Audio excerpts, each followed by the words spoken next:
Assalamualaikum warahmatullahi wabarakatuh. Hello my students, how are you today?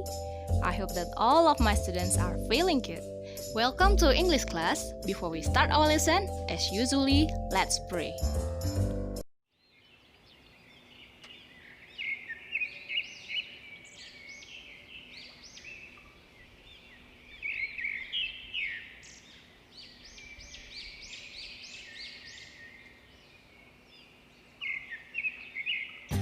Oke, minggu lalu kita sudah belajar tentang present continuous tense. Nah, jadi kali ini kita lanjut ke past continuous tense. Apa ya kira-kira pengertiannya? Check it out. Past continuous tense adalah bentuk tense yang digunakan untuk menyatakan bahwa suatu aksi sedang berlangsung selama waktu tertentu pada waktu lampau. Nah, jadi udah tahu kan beda antara present continuous tense dengan past continuous tense. Kalau present continuous tense itu kejadiannya itu sedang berlangsung pada waktu sekarang ini gitu.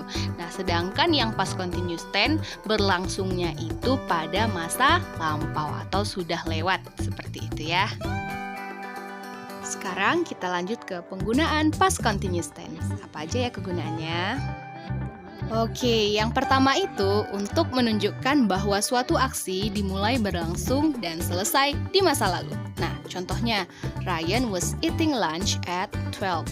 Nah, jadi di sini Ryan itu sedang makan siangnya itu pada jam 12 dan jam 12-nya itu sudah lewat, bukan jam 12 sekarang gitu. Jam 12-nya itu bisa jam 12 kemarin atau 2 minggu yang lalu seperti itu ya. Jadi kejadian sedang berlangsungnya itu sudah lampau atau sudah lewat seperti itu.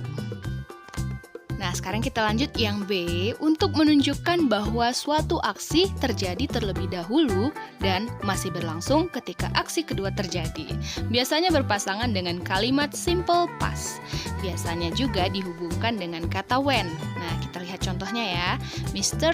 Hill was watching a movie when the lamp fell on the floor. Nah, jadi di sini ada dua tenses yang kita gunakan ya. Dari contoh ini bisa kita lihat Mr. Hill was watching a movie itu adalah past continuous tense ya. Sedangkan the lamp fell on the floor itu adalah simple past tense.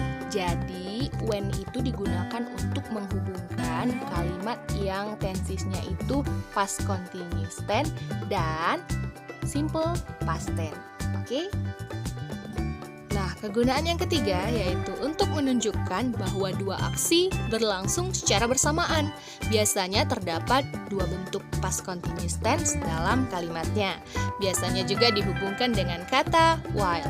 Contohnya, Sheila was talking on the phone while Alan was reading his book.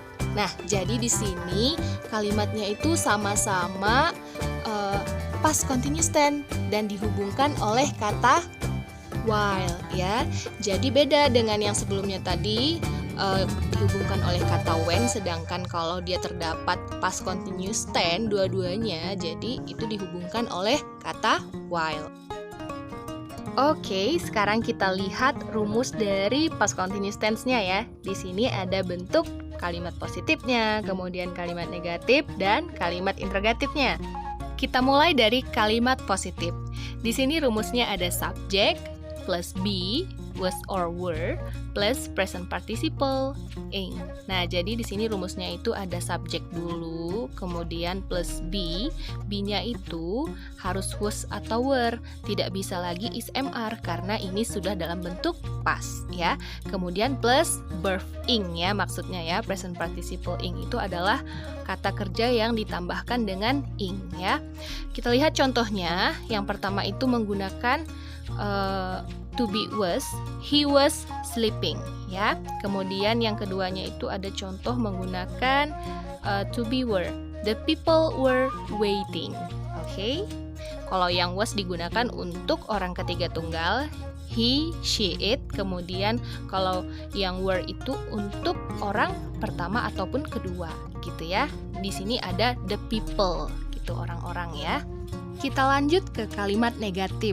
Di sini rumusnya ada subjek plus to be juga, kemudian plus not dan plus verb ing. Nah, jadi di sini perlu penambahan not setelah to be-nya, gitu ya. Contohnya, he wasn't sleeping, the people weren't waiting. Nah, jadi wasn't itu adalah singkatan dari was not, sedangkan weren't itu adalah singkatan dari were not, ya. Kemudian yang terakhir ada kalimat interrogatif atau kalimat tanya ya. Di sini to be-nya kita letakkan di awal, was atau were-nya diletakkan di awal, kemudian plus subject dan plus verb ing. Contohnya, was he sleeping? Were the people waiting? Gitu ya. Nah, insya Allah udah pada paham ya semuanya anak-anak Ustazah.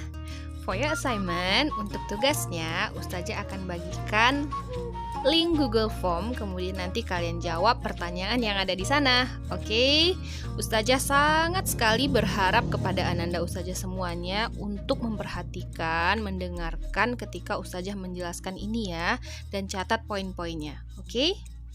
Before we close our lesson, let's pray.